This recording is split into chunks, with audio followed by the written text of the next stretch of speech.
Hi guys, welcome back. Today we're going to continue with the How to Build Muscle series.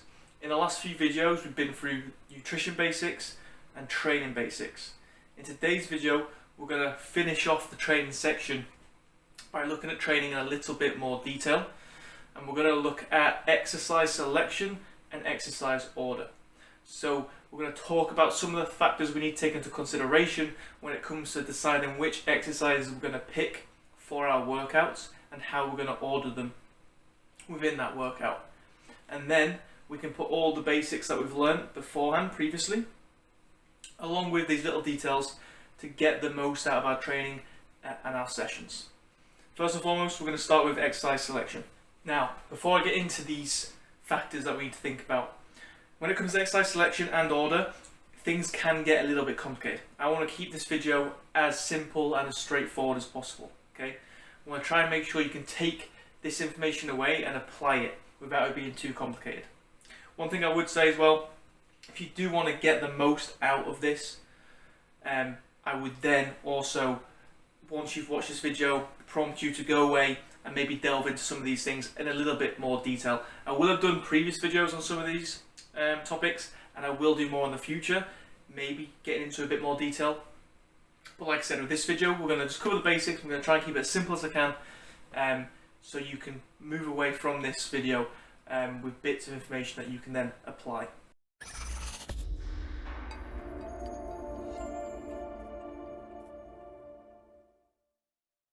Okay, first and foremost, very simply put, you need to make sure whatever movements, exercises you are picking, that they are specific to your goal. Okay? Now, obviously, if we're looking to build muscle mass, we want to be making sure the movements we're then picking are going to be movements that are going to produce a good enough stimulus for that targeted muscle. That is then going to bring about the adaptation of adding muscle mass, right? Very simply put, as an example, okay, you know, we probably don't want to be doing stuff like box jumps, right? Stuff like box jumps aren't going to be very good at producing the stimulus that we're after, in comparison to other movements that are going to do it in a much more optimal way. Okay, so just whatever movements you're picking, just make sure they're specific to trying to our goal in terms of trying to create as good a stimulus for that muscle as possible. Secondly, you want to make sure the movements that you're doing are comfortable. Now, what I mean by this is, when it comes down to exercise selection and picking certain movements, sometimes that can do a lot with the structure of your body, the biomechanics, right? Now, some movements just might not be comfortable for you and your structure. Some movements might cause niggles in joints, knees, wrists, elbows, shoulders. Now, if there isn't a deeper reason as to why you're getting those niggles, let's say an injury or something like that, and it is down to the movement, then simply put, it's probably not worth putting that exercise in for at least long periods of time, because you run the risk of injury and you know, not be able to perform that movement for a decent amount of time anyway. Okay, so any movements that might cause little niggles, simply put, just avoid them and try and find movements that are going to fit and suit you. Okay, there are some sort of like staple movements which typically aren't great. So for an example, let's say barbell bicep curls, it would make much more sense to use a dumbbell for bicep curls because it allows your wrist to move freely, and it also allows you to curl in line with your carry angle. Carry angle is basically just from your elbow down to your wrist, the angle that your arm naturally falls at. Okay, when we've got a barbell and our wrist and then almost elbow alignment is sort of fixed, sometimes that can then cause niggles within the wrist, elbow and stuff like that. So that's just an example of where picking particular exercises might be better for our joints and then for long-term training, right? Another example of things that you might see where people are trying to do their best to, you know, let a movement fit them is you might see people using D handles, and they might put them on like a straight bar. So if they're doing like a pull down or let's say a horizontal pull, they might use D handles over the bar. So now they have movement in their wrist and they can maybe grab the bar in a much more favorable position for their structure. Okay, so there's ways we can go about, you know, making an exercise fit us if we need to. Using stuff like D handles is an example of that, but that is simply just that individual trying to make that movement more comfortable for them.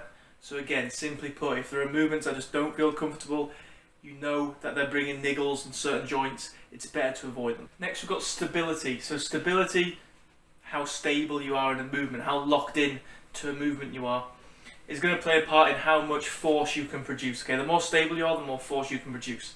So therefore, likely performance, if we're looking at it from a shift in weight perspective, which weight training we will be to a degree, stability plays a big role in that. Okay, now for the most part, I would then choose movements that allow you to create a lot of stability pretty easily. So that's going to be a lot of like machine-based movements, or if it's not a machine-based movement where you're locked in, say you're using like a cable, you can maybe set up a bench to hold on to or to lean into. Say for example you're doing a pull down rather than just a normal cable pull down where you've got the leg pad to lock yourself in. You've now got a bench in front of you which you're leaning into as you pull down.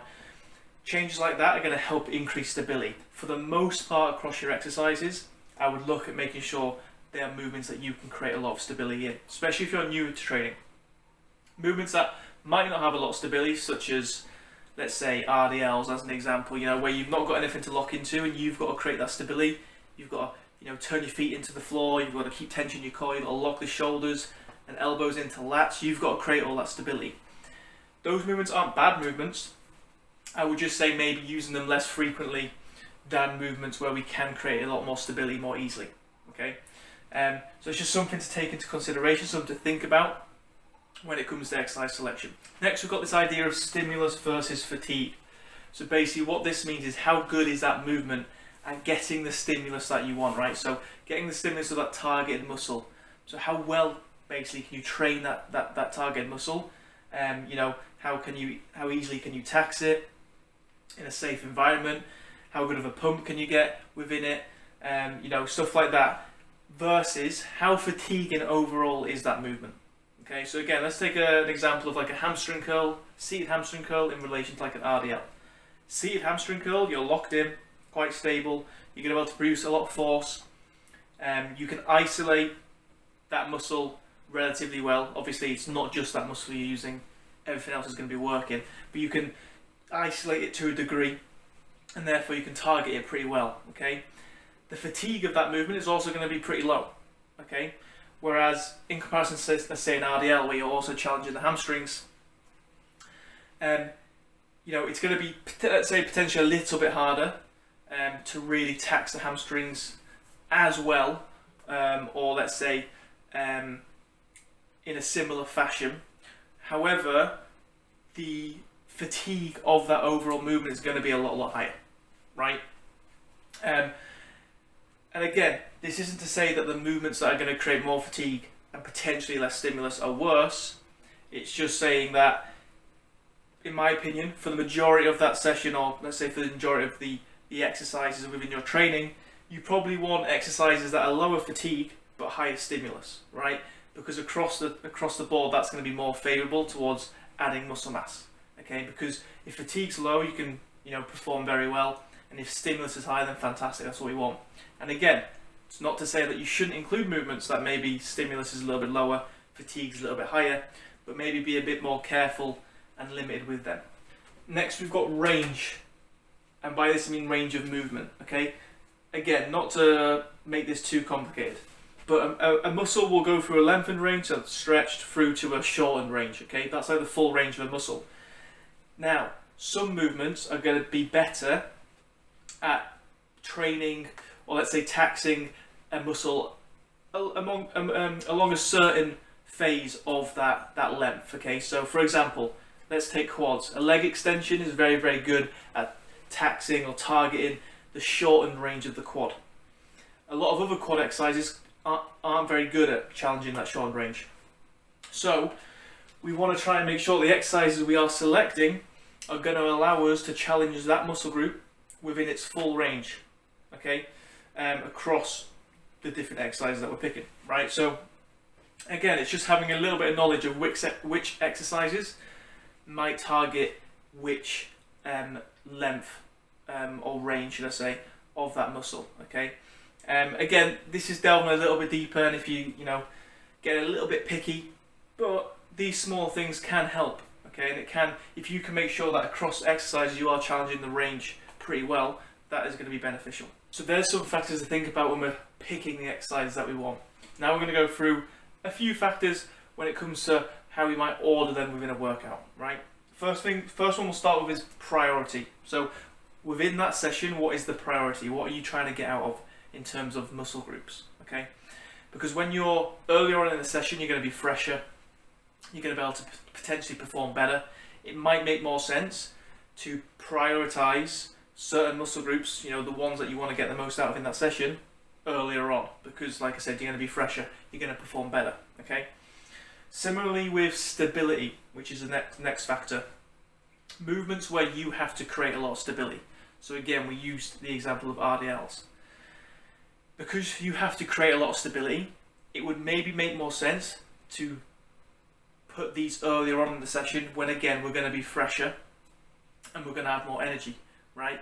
Even we've got more mental sort of capacity to concentrate, okay? Because we've got to really put a lot more energy and effort into creating that stability ourselves. And then later on, as we get more taxed into the session, we can maybe put more movements where stability is already there, created by the machine or the exercise itself, where we don't have to put as much mental thought or physical effort into creating that stability. Okay. Again, this isn't to say that you can't put movements where you need to create more stability yourself later on, or vice versa, movements where stability is easily there earlier on. But as a general rule of thumb, that's how I would look at ordering it. And then lastly, we've got range. So again, this is looking at range of movement. So again, I talked about the muscle going through the lengthened, through to the mid, through to the shortened range. For the most part, again, general rule of thumb, if we train the shortened range of a muscle first, that's probably going to be more ideal, okay? Because if we were to train a lengthened through to the mid portion of the muscle first, what we're potentially doing is taxing this early to mid portion, lengthened to mid. And if we're taxing that first before we try and get to the shortened, we might now not be able to get as much out of the shortened because we're struggling to even get there initially, right? Whereas if we target the shortened first, tax that first, we've still got this mid and lengthened to train later on in the session, okay? Because your muscle has to go for that sort of lengthened to mid before it's going to get to that short. So as a general rule of thumb, it would potentially make more sense to train the shortened range first, or prioritize it first. You're never just going to be able to train one specific area of the range, but to prioritize more of that shortened range first before we go into the mid lengthened, rather than vice versa. Okay, but again, that's getting into a little bit more detail, finer details, but these things can help. So there you have it. There's some factors to consider when it comes to picking the exercises for your workout and then ordering them. Hopefully that wasn't a little bit too complicated. Hopefully you kept that simple and gave you some things to think about. Again, I would look at maybe delving into these things a little bit deeper. Like I said, I would have done some videos previously, and will do some in the future. But hopefully that has given you some things to think about. If you have any questions on this, do throw them down below. If you did enjoy the video, found it helpful, please do drop a like. And if you haven't already, please do subscribe so you can keep up with the videos in this series. Take care, and I'll catch you on the next one.